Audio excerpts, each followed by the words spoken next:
take the piss. Just stuck in the stairwell and holding an omelette. I know, hold an omelette for 10 minutes, like come and get it. I had to go the whole way down. Expect to be messaging me. I'll message you about 20 past 7. Go on. Is this number 6? Yeah. Yeah. Go on, the boys. What are you doing? A fly on the wall interview? Yeah, mix it up. Yeah, go on. But make sure you blur out the numbers because obviously, you know, we're quite early in fight week, so I'm not trying to have no fire alarms go or knocking on the doors. You know what I mean? Don't even tell them. Don't even let them see what floor we're on. Come down a bit. You know what I mean? 'Cause you know what these people are like. You know when they're trying to get on them little edges. I think it's highly unlikely Mohammed Wasim's going to turn up at this hotel. Oh, maybe no. Why not? Why was he in? I don't think he's here. Is he not? Did they put him in a cheap one? Shane?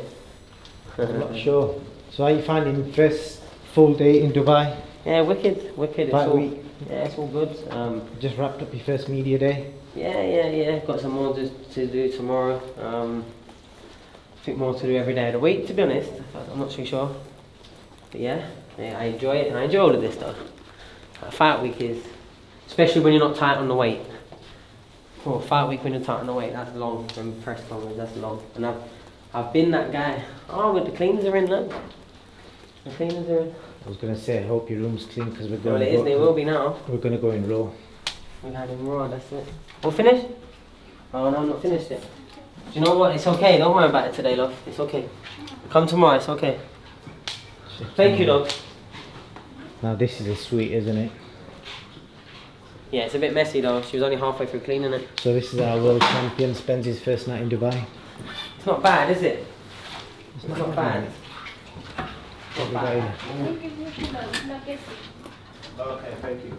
Can you just take the food? Thank you. I didn't have to open these. I'm trying to do like a nice little view of what we got going on here. There's the stadium that we're fighting in. Can you see it? There's the over there. Oh, okay. Alright, sorry, I'll be back. I'll get your food for like an hour or so. Go on, Reese, mate. Thank you. Yeah, there's the stadium. Just been inside it as well. 5,000 seater. And obviously where you've come from, Croydon, Sheffield. I'm gonna sit at my office. I'm gonna sit at my desk. You've not had it easy, have you? So how much does it mean to you, like, you know what I mean? Top of the world, fighting, defending the world title in Dubai from all places. Got your own fancy suite. I mean, it's good. It's good. It's nice. Got my own fruit bowl. I mean, come custom and a little note as well. Yeah, it's good. Cribellum doing it properly. They're looking after the fighters, paying the fighters well, making you feel like superstars, like the media teams and that. Or like you speak to them off camera, they've all come from backgrounds of doing big sporting events or Formula 1 or music videos of Ed Sheeran and stuff. So I mean, it's you're working with, you know, experts in every corner. It's good. It's a professional setup, and I'm buzzing to be, you know, was the first headliner, and I'm headlining again. So they must clearly like what I'm bringing to the table. What about the weather? You know, you've turned up, like today's your first full day. You're fighting literally in 4 days' time. Are you giving yourself enough time to acclimatise? Because it's going to be warm when you step into that ring. It's going to be 35 degrees. You know, if and it's going to be humid as well. Are you prepared for that heat? Because don't forget, Mohammed Wasim comes from Pakistan. He's used to this. This is like, you know, a normal day for him. Yeah, but it's a fight, innit? It's a fight. It's something there for both of you. I'm lucky with the reason why I don't, you know, turn that off. Yeah, I was going to turn the TV off. I think it's over. Go on. I think it's over. I got it. You got it, yeah. I think I've always been spoiled with really hot gyms. Like I was at Repton back in the day, and anyone that's been on it sparred there used to have 3 industrial heaters pointing at the ring, or 2 pointing at the ring and 1 in the back room. It was a massively hot gym. You've been down to Steel City, it never drops below 21, 22 degrees, no matter all year round. So I'm always used to warm environments to train. That's not an issue. It's going to be about 11 o'clock at night, so temperature probably will be about 20 degrees. So really, it'll probably perfect acclimatization from what I'm used to. And like I said, and if a neutral's to look at this fight, you know, that's the kind of thing to probably look at. Obviously, you're the hot favourite going into the fight, and you know, the things that may work against you is going to be the acclimatization. You know, I don't think so. He's a 30-something-year-old old man. I'm fresh. I don't I don't pay no mental and energy towards stuff like that. It isn't like when I boxed at the Coca-Cola Arena. That was very, very warm in there. Very, very warm in there. Doesn't matter to me. It's a fight. How does this arena compare to the last one? Obviously, this is outdoor for a start. Does this excite you more? Yeah, it's exciting. The Irish Village. So, the Irish Village has been walked around. Lovely little setup. It's crazy actually. Proper nice. So we're going to be doing a public workout in a couple of hours.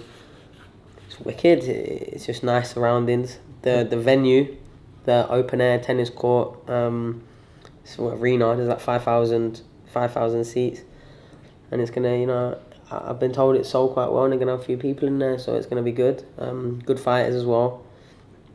I'm expecting a bit of a fiery exchange between you and Wasim. Obviously, I know over the years you guys have been having a bit of back and forward. I know you've got some issue with his trainer Danny Vaughan as well.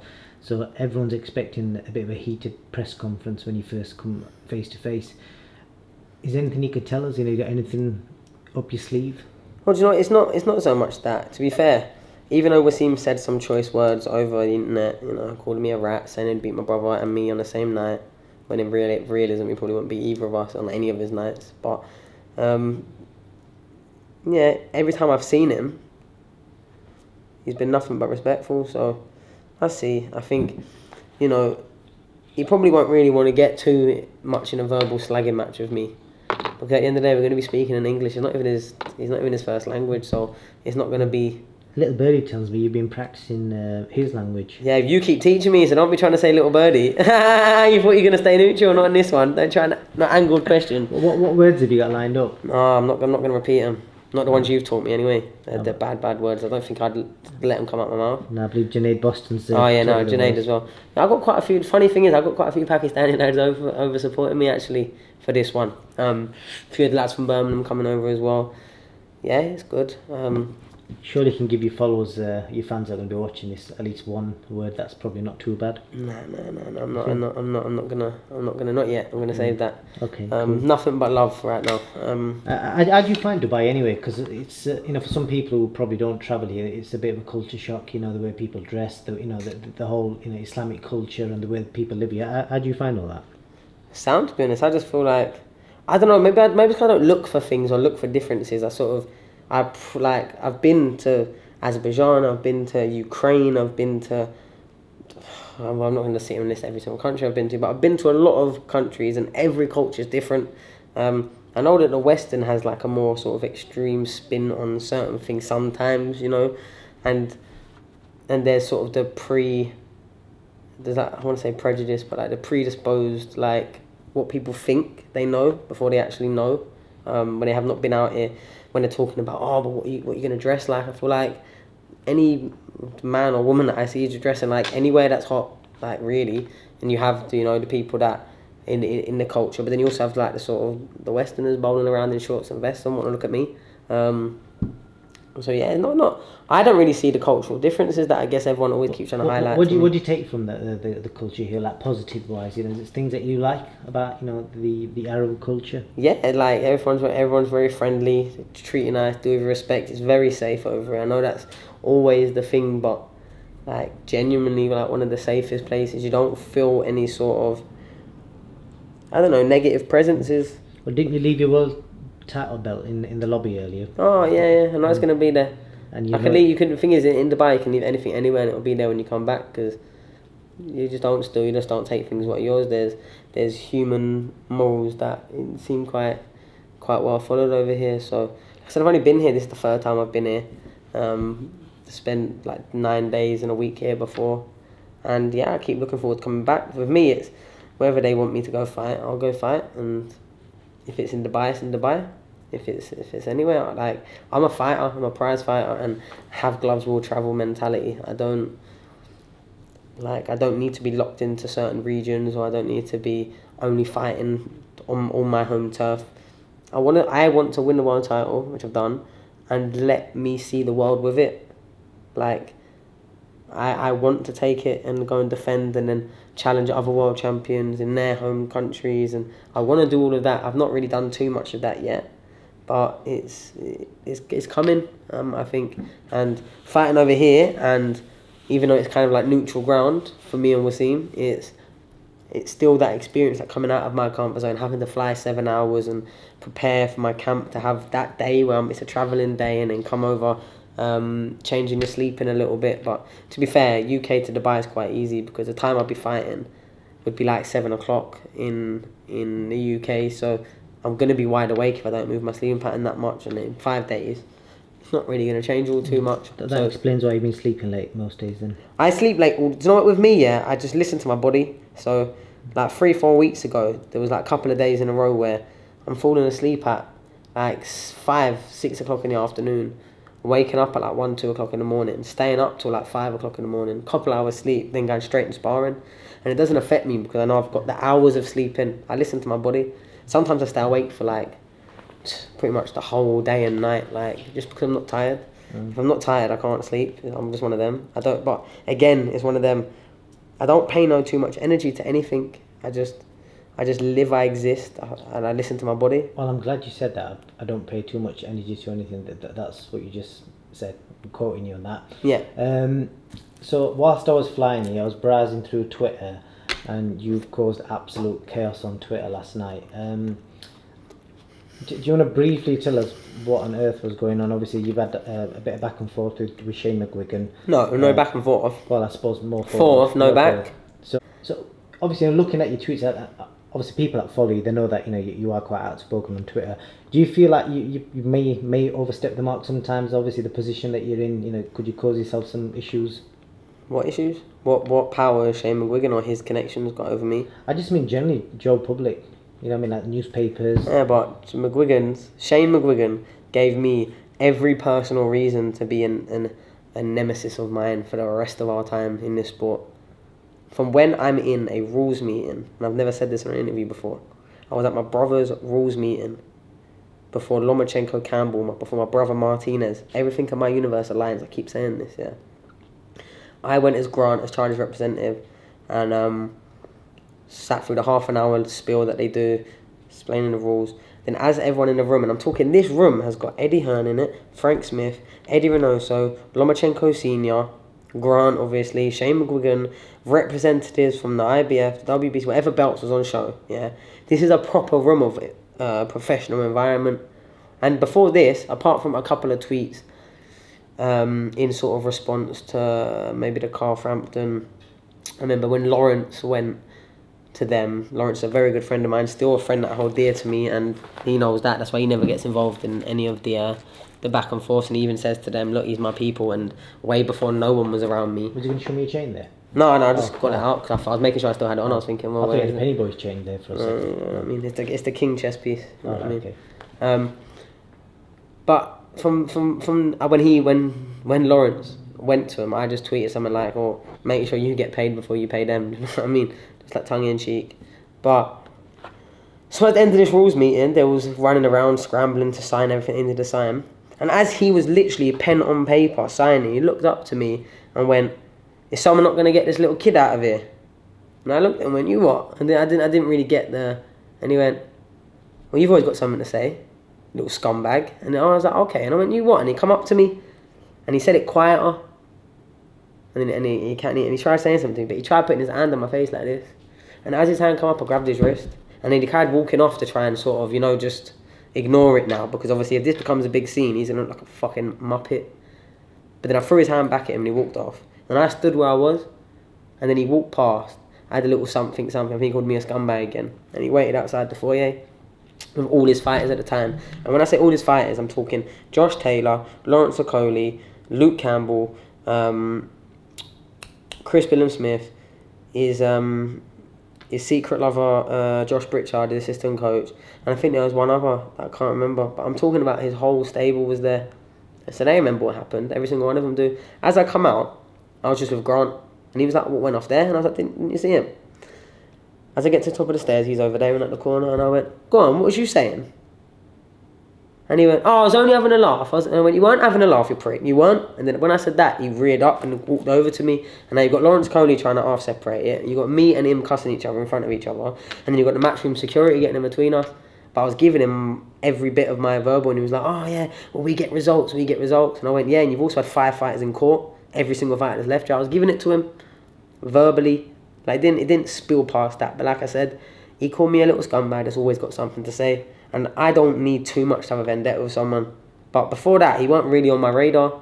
And then in this professional environment, he decided out of his way to make it, you know, something it is. And then after that, I've tried sort of letting on to him, looking at him, staring at him at shows to try and get some sort of reaction. And he never looks at me, ever. Never looks at me now. We've been in shows and he's walked past me looking at the floor. Yeah. If I was trying to be, you know, devil's advocate, obviously from what I see, because I'm not here to take sides, obviously from what I see, you know, it seems to be all you one way. Obviously, no, I wasn't there, you know, when you guys had this fallout. But that's true. For my two babies' life, that is my honest, and I've got a very good memory, that is my honest, accurate representation of what happened. And you could probably ask some of the fighters that I did name, and they might have their own story. I was only outside, they missed the first bit. And the little verbal back and forth, but he tried to put his hand on my face. He tried to put my hand on my face, and I wouldn't allow that. Like I said, I grabbed his wrist and threw it back at him as he walked off. When does it stop though? You know, is there any way that... Never. No? Never. Because I don't like the family either. And I'm not lying about anything. I think to settle it up, all I've got to say, there's obviously two sides to every story, and obviously, you know, Shane is decided never to really speak about this matter, you know, whether that's just not wanting to, you know, wash his laundry in public or whatever. So I think we'll leave that matter there. But the only reason I went off yesterday, because I've got loads of things to say about him, things that he doesn't even know, because obviously I'm so public about it. Do you know how many people connected to him or past connected to him will come to me with information already for me to spout out?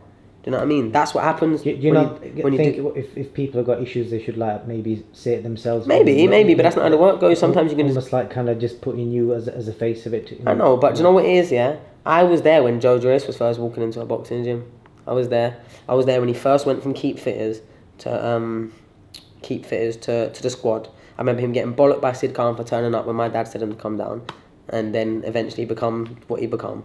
So why Shane McGuigan, who I think was sparring one Irish lad, I don't want to quote it, but I think it was someone like Tommy McCarthy or something, him in sparring and never went back to boxing or something. Why Shane McGuigan, someone that couldn't do it as a boxer, he didn't inherit his dad's fighting acumen, why he thinks that he can stand there and just slag off an Olympic silver medalist that, for one, has, like, since he boxed AJ when he was probably however many fights into his career, 'cause I know they've not boxed for fucking ages. But I might like AJ as well, so it's not like I'm friends to both of them. But why Shane thinks he can just completely speak detrimentally and slag off pretty much, saying, oh yeah, easy fight, it's going to get knocked out, it'll give him confidence. About an Olympic silver medalist that hasn't really done much wrong, that beat the boy that you're training now, like, where was the need? Where was the relevance of him even speaking on the conversation? Like, what was the interview doing, even asking him the question? Like, what? I couldn't spin that. Why was it on my timeline? I don't look for his interviews. I don't look for reasons to be annoyed at him. I don't care about him that much. But don't you think obviously that's down to maybe the YouTube channels who are obviously asking people questions? But it's his response. And he's maybe just giving his opinion, maybe? Yeah, he can give his opinion. But again, why didn't someone that clearly took one hard shot and then turned his back on boxing and became a boxing coach at 24 or younger, why does he think qualified to talk about how hard someone's going to get thing or how much they're willing to take or the level of what they can do? You can say that you think AJ's going to win. And you can say that it's a good fight for him. But just to completely discredit him and disregard him, and basically I've called him useless. I'm not standing enough for someone I know, especially when it's him, who I already don't like. As I told you before, the exact reason as to why he ever has any sort of energy for me. From me. Like, he did something in a professional environment to me. And offended me, and what he called me was a little scumbag who's always got something to say. And what's that Eminem song? I am whatever you say. You know what I mean? So fine, you literally called me that before I'd even really said anything to you. So you showed me where your insecurity lies. You was ready to do that in a professional environment, trying to bully boy a little kid, what you thought. But then when I didn't back down, you tried playing it off as a laugh outside, and then it wasn't a laugh because I wouldn't let it be a laugh.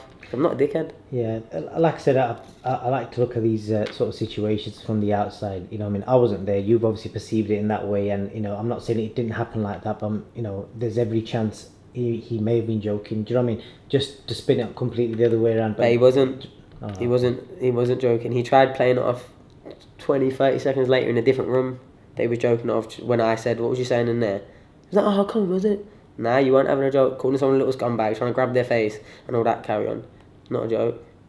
Not a joke. So as you can imagine, when Matchroom security were sort of ushering us apart, he was getting verbal all the way outside, and then when he come and jump in the taxi, he was getting it then as well. Right. I just don't, because I would never do it in a professional environment. Because it's not my place to do it. Especially his fighter had the biggest fight of his career, yeah, getting in against Lomachenko, and you're trying to do that to what at the time I was probably like 22 maybe, a kid, and that's what you're trying to do. All right then, no, don't go down like that. I hope one day maybe we can get you both sat together or opposite each other. Never would he sit in my company. Never would he sit in my company, and never would I even care for him to. I hope that he is a fighter that can fight at some point. That's what I hope.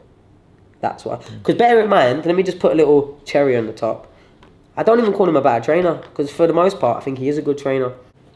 Right, Sonny, other than we've kind of got to the bottom of that issue over Twitter, are you doing anything else in Dubai, other than obviously your media obligations? Are you going out anywhere before you fight, or are you going to stick to your hotel? No, I stick. I'm here for business, and then I've got a few days for the pleasure after, so I don't really need to mix the two. I don't need to, be driving fast cars or going in deserts with buggies. I can do that all after. Yeah, just here. I'm getting a PlayStation 5 delivered so I can play Elden Ring and just chill and exist. Weight's good. Camp's been great. Confidence at all-time high. I'm buzzing to be face of Eurosport. Yeah. Believe it or not, front and centre. You've got a massive opportunity to get your name out to a real big audience. Yeah, people. I know, like a lot of people not in the know just think, Eurosport, are you going on after the badminton? But Eurosport is a very, very accessible channel across the world. It's been around for a long time. Long time. They're making a big move back into boxing. Discovery as well. We all heard the news. Discovery hijacking deals. So yeah, it's a great place and a great space to be in for me right now. All I've got to do is keep winning, beat Wazeem, and then start chasing down Martinez and doing up Oliver Twist and asking Eddie really nicely for some more. Right, on that note, Sonny, we're going to close it there. I appreciate you. Thank you.